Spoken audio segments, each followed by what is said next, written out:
నమస్తే welcome to our channel. ప్రస్తుతం మనతో జ్యోతిష్య పండితులు ఫణి భాస్కర్ శర్మ గారు ఉన్నారు. వారితో మాట్లాడదాం. నమస్తే అండి. నమస్తే అమ్మ. మనకి విశ్వవసు నామ సంవత్సరం వస్తుందండి. సో విశ్వవసు నామ సంవత్సరంలో మేషాది ద్వాదశ రాశులకు ఎలా ఉంటుంది, అలాగే వారు పాటించాల్సిన పరిహారాలతో పాటు అసలు గ్రహస్థితి ఎలా ఉంది, గ్రహ సంచారం, గ్రహస్థితి, ఆదాయ వ్యయాలు కూడా ఎలా ఉన్నాయో ఒక్కసారి చెప్పండి. శ్రీ గురుభ్యో నమః, శ్రీమాత్రే నమః. నమస్కారం అమ్మ. అలాగే వీక్షకులందరికీ కూడా శ్రీ విశ్వావసునామ సంవత్సర శుభాకాంక్షలు. ముందుగా మనం చూసుకున్నట్టయితే గ్రహ సంచారం ఎలా ఉంది అనేది ఒకసారి చూసుకుని దాని తర్వాత గ్రహస్థితి కూడా తెలుసుకునే ప్రయత్నం చేద్దాం. ముఖ్యంగా మనకి గ్రహ సంచారం వచ్చి మే 14 రాత్రికి ఏవైతే 15 మనకి గురువు వృషభం నుంచి మిథునంలోకి సంచరిస్తారు. అలాగే మనకి శని భగవానుడు వచ్చి రేపు మార్చి 30వ తారీఖు కుంభం నుంచి మీనంలోకి సంచారం జరుగుతుంది. అలాగే రాహుకేతువులు కూడా వచ్చేటప్పటికి మే 19వ తారీఖు మీనం నుంచి కుంభంలోకి రాహు వస్తారు. అలాగే కేతువు కన్య నుంచి సింహంలోకి వెళ్తారు. సో ప్రధానంగా ఈ గ్రహస్థితిని మనం చూసి ఆధారం చేసుకుని మనం ఫలితాలు అనేవి నిర్ధారించడానికి మనం ప్రయత్నం చేస్తాం. ముఖ్యంగా ఎలా ఉంటుంది, ఏ రాశి వారికి ఎలా ఉంటుంది, వారికి నడిచే ముఖ్యంగా మహర్దశ అనేది ముఖ్యమండి. ఇది ఏమిటి అంటే గోచార ఫలితాలు, గ్రహ సంచారము అనేది మనం చూసుకుంటాం. ప్రతి గ్రహం కూడా ఒక నిర్దిష్టమైన సమయంలో కాలం తిరుగుతూ ఉంటుంది. రవి కానివ్వండి, రాహు కానివ్వండి, గురువు కానీ అతి ఎక్కువగా తిరిగేది వచ్చేటప్పటికి 2.5 సంవత్సరాలు శని భగవానుడు ఒక్కొక్క దాంట్లో. కాబట్టి ఈ సంచారం మనకి మార్చి 30వ తారీఖు 2020 నుంచి 2027 చివరి వరకు కూడా మీనరాశిలోనే ఉంటారు. మనం ఇప్పుడు గ్రహస్థితి గురించి తెలుసుకున్నట్టయితే మనకి ఉగాది రోజు మార్చి 30వ తారీఖు మనకి ఉగాది అనేది రావటం జరిగింది. వృషభంలో గురువు, మిథునంలో కుజుడు, కన్యలో కేతువు, తక్కిన 6 గ్రహాలు కూడా మనకి మీనంలోనే ఉన్నాయమ్మ. ఇవి వచ్చేటప్పటికి దీన్ని షష్టగ్రహ కూటమి అని కూడా మనం చెప్పుకుంటున్నాము.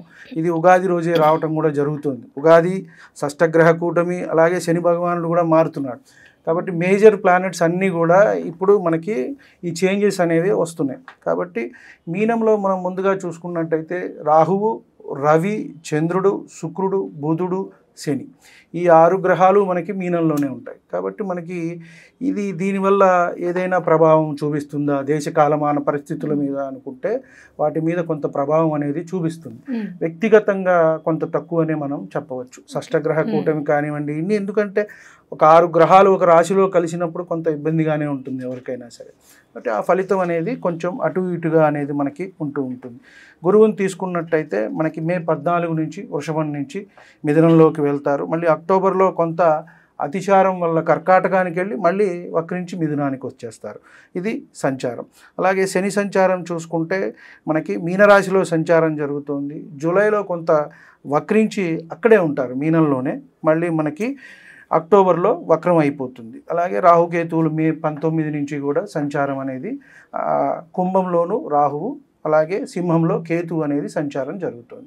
ముఖ్యంగా ఈ గ్రహస్థితి అలాగే గ్రహ సంచారాన్ని బట్టే మనము వచ్చే ద్వాదశ రాశులకి కూడా మన ఫలితం అనేది చెప్పడానికి అవకాశం ఉంది. సార్, విశ్వావసు నామ సంవత్సరంలో సంవత్సర ఫలితాలు మేషాది ద్వాదశ రాశుల వారికి ఎలా ఉంది అని చెప్తున్న క్రమంలో కన్యా రాశి వారికి ఎలా ఉంది, అలాగే వారి ఆదాయ వ్యయాల గురించి కూడా చెప్పండి.